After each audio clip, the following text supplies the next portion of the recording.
map. If Frozz, I don't know if you can hear me, I'm channeling dark energies to you. If you don't go Hellions on this map, I'll never forgive you.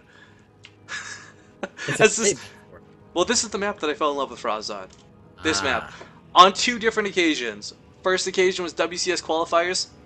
He was playing an unknown Protoss player. He lost the entirety of his bio army on the ramp, getting force fielded on the top, on the bottom, still managed to win that game. Next up, Game 2, the one that Rifkin absolutely fell in love with Frozz for, head over heels, was the one where Akalon wastes. He fights Tefl, and he wins with just Hellions. But, ladies and gentlemen, let's delay this no longer. Spawning here in the top left corner of the map, playing for LGS, the Latin Gaming Squad, or something to that extent, it is LsEbA. And in the bottom right-hand corner, as our Yellow Terran player from Croatia, apparently Rifkin's favorite to win, we have Frozz. Yeah, if Frozz even loses this game and gives the series away, it's just because he wanted to donate some money to his opponent, is what it boils down to. Yeah, he's basically just Korean, but Croatian. Croatia is a new Korean, right? It basically sounds the same. Yeah, they're pretty similar, I suppose. That logic is just, I hate myself for saying it. But okay, EVA, a big part of that last game was him getting away with that third hatch before pool. I mean, that was as greedy gets, and he was able to play off of it for so long because Frozz did not scout it. This is not a map where you can get a ninja base off on. You can maybe try to go for the lower left or top right or something crazy like that, but all that really does is expose you more than give you any sort of advantage. Yeah, I mean, it makes you extremely weak, and that can be said for anything when you have some sort of a ninja expand. As soon as it becomes observed, it becomes a hassle. But as long as it stays unscouted, that's when you get the advantage out of it. But on a map like Akalon Waste, you know, you've got the watchtowers, which actually have vision of almost everything in the corner. So it's very hard to ninja anything on this map. Yeah, the watchtowers, of course, if you remember the earlier iterations of this map, they had 4 watchtowers on this map, and Blizzard decided, hey, okay, maybe that's a little bit abusive. Yeah, that was a lot of watchtowers. That was crazy. Everybody was just like, well, if you have all 4, you have the entire map viewed. But I digress. It looks like Frozz has got that first Marine here. It looks like he's going to be pushing out, trying to see if he can catch that one Overlord, and it looks like... Ooh, doesn't quite get it, actually. LsEbA over here was able to run it a little bit further north. Oh, here comes the Marine. Just misses that Overlord. Yeah, that's not map hacks. This is something Frozz classically does hunt down Overlords. But, okay, we got the fact, we got the reactor most likely coming out of the barracks here in just a moment, and no expansion. So this is actually a little bit scary, because this is going to be really early Hellions. I mean, stupidly early Hellions. Yeah, very, very strong play here. As we can see, LsEbA, you know, very focused on making sure that he gets the queens out. And he's also getting metabolic boost, but like you were saying, these Hellions are going to be so early, especially because that reactor is being built right now on the barracks. He's probably going to be able to poke one out before those reactors actually finish up. Nope, just going to go straight up.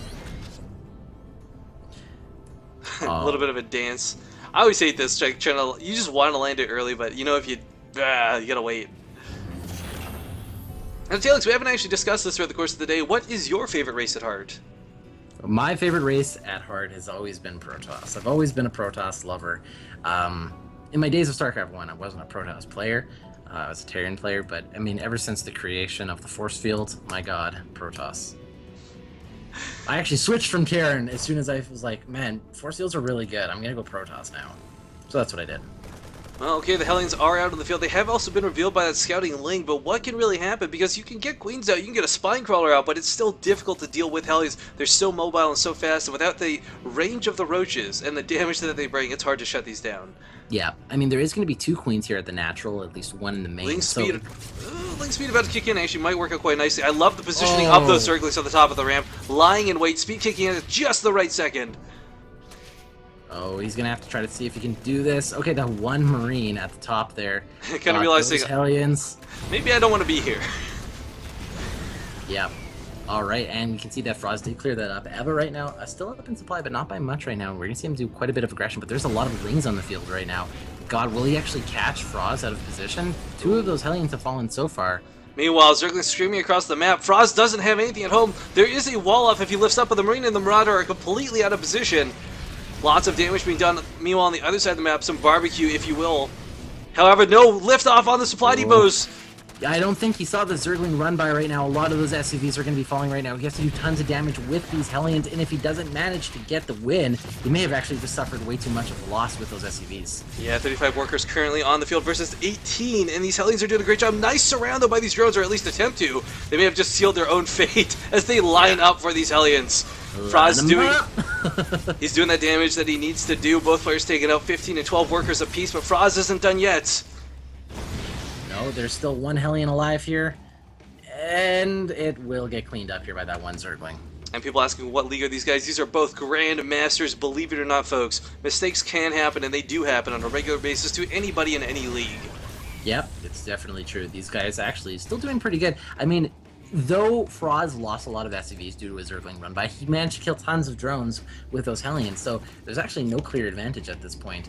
We know that EBA has a couple more drones. It's a bit of a wash, but yeah, the mules definitely make up the difference at the income, yeah, you know? Exactly. Frozz kind of fixing that up. He definitely didn't need to take those losses, though, and that's always going to sting him for the rest of the game. But coming in with more Hellions, there are some Zerglings here still. He's got to worry about this. Can't wait too long on these Queens either. Of course, Queens do a ton of damage to Hellions. It doesn't make sense, but it's true. Yeah, okay, well, it looks like he's going to get back up here into the main again. Oh, some roasty toasty. Korean fried barbecue. Oh, so delicious. Look at all this. I think anybody would eat barbecued Zergling. I know I would. I probably wouldn't. It'd probably be poisonous or something. I feel like eating an uncooked jellyfish. Some sort of acid in there.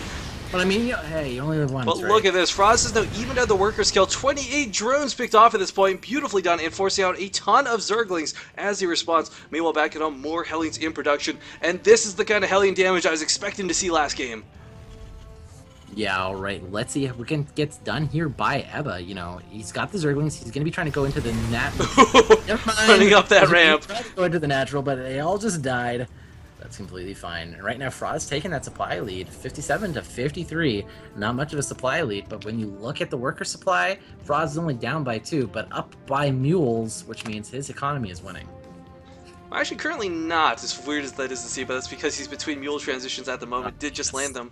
But, the bio-up follow-up to this. He's forced so many Zerglings out, there's not a lot of Roaches on the field. In fact, the Roaches should have been out a long time ago, but have been delayed by these Hellion constant run-bys.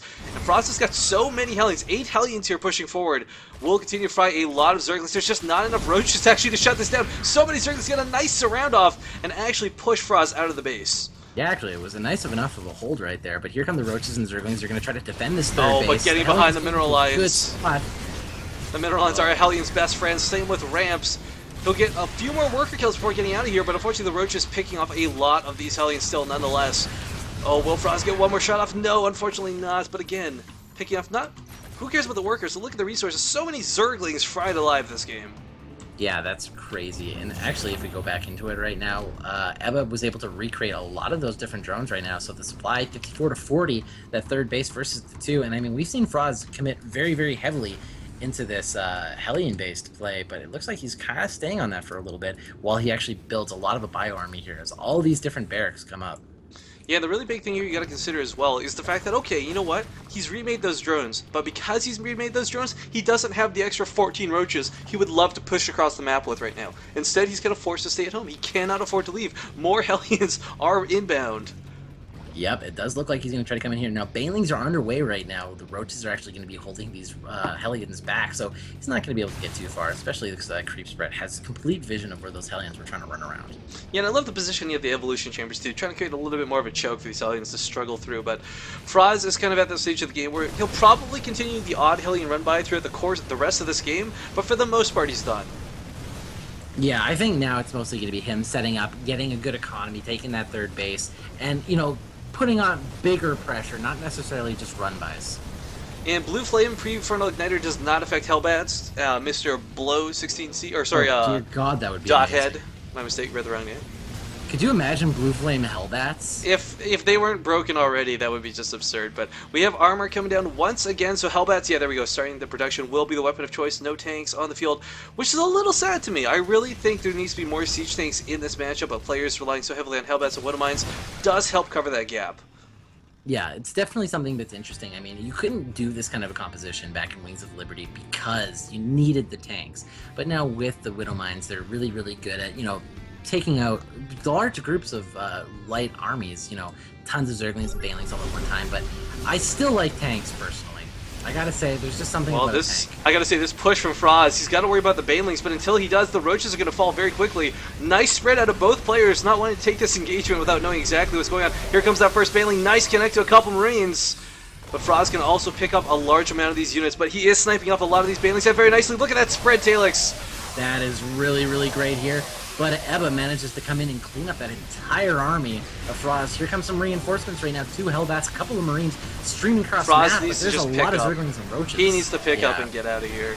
Yeah, he can't stay. He has to go. That was actually a considerably nice engagement for Frozz, though, because he burned all those Banelings. There were seriously like 25 Banelings on the field, and now how many remain? 2. Yeah, definitely a good pickup there, but I mean, a lot of them were used on an army. It wasn't like they were killed without, you know, without any love or anything. Like, they actually did manage to pick up quite a few of those Marines. But here we go. It looks like there's going to be a drop here. He's got to be careful. These Banelings will take the first hit. Actually, was that a manual detonation on the Baneling? It's nothing. That was really awkward. That was weird. Oh, but losing the Hellbat, unfortunately, will force this drop back home for the time being. Meanwhile, looking back home for Frozz, he's got this wall off, he's got some really nice infrastructure going for him, and he's just going to continue to pump units out like mad. But LsEbA, not to ignore him, has got this 4th base up and running. He needs to tear down these rocks, though, if he ever wants to actually start mining from this. Yeah, I mean, I'm going to be interested to see exactly how this is going to be progressing from here. Obviously, we're going to probably be seeing LsEbA try to take a 4th base. Actually, it's already up now. I'm sorry, I meant a 5th base, but he doesn't need it right away. He's obviously just going to try to work on maintaining the middle of the map, make sure that he can shut down all of the different aggression, the drops from Frozz, for instance, or any kind of major pushes. But, I mean, it's going to be interesting to see how that's going to be moving forward here from LsEbA. Yeah, just so we're taking a small break before the drop goes off, I want to, again, thank StarCraft Ascension for putting on this cup. Guys, we're not obligated to thank them, but without them we wouldn't have games like this. This has been pretty awesome so far. Lots of action going on from Frozz and Mr. LsEbA here.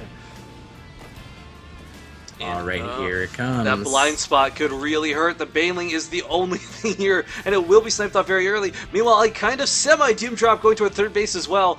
Frozz is about to do 2 giant drops that will annihilate his opponent. 1 Hellbat frying so many Zerglings alive with the addition of these Marines. He's not in position, though. He will get taken out, but the 3rd base is going to lose all of its workers, if not careful. Big reinforcements. Roaches running in here. Actually, a fairly good hold there from LsEbA. Yeah, there's a lot of Banelings at every base waiting for Frozz. Yeah, I gotta say, LsEbA's holding this pretty well, but I mean, Frozz is relentless with that aggression. He's actually hitting the 4th base right now as well. You know, trying to hit on so many different bases, pulling armies back and forth, but LsEbA just has enough to deal with it right now. Frozz is about to hit his 2-2, so is LsEbA, so both players fairly even on upgrades. We actually have a Reaper coming out at this point, I say with a big question mark. Maybe a bit of a misclick. Reapers are good, man. You can use them all the time.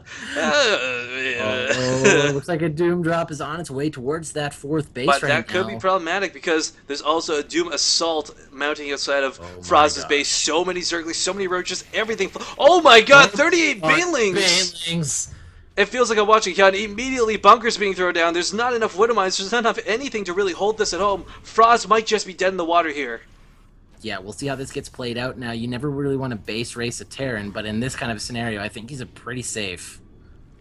We'll see how it gets played out. Here come the Banelings. Oh my god, so many of them. Frozz actually clumped up. Currently, Marauders on the front lines do soak a lot of these Banelings, but the Marine spread in the back is beautiful, but not enough. And the Roaches behind this, the aggression is just going to be non-stopping. Meanwhile, Frozz in the main, doing a ton of damage. Oh, I don't know, Talix. I don't know who to give this to. A base trade is never a fun thing to watch when you both players have their entire armies across the field. Well, I love that LsEbA right now is returning back with the Banelings. Obviously, he's going to try to see if he can poke off or pull, at least force a retreat here out of Frozz, but the Roaches are going to continue to push forward and do tons of damage. SCV is trying to surround the Roaches to the best of their capability, but the production of Frozz just cannot even exist. He can't get units out coming out one at a time being picked up by these Roaches. Meanwhile, the Hellbat's actually soaking a lot of the damage from those Banelings, but there's still more to come. Oh, a good split, but not good enough right now. Disgusting. Oh, I think we're going to be seeing a GG here pretty soon. Frozz, a valiant effort, but... He just got zerged on, man. 40 friggin' Banelings. GG is called. 2-0 going to LsEbA.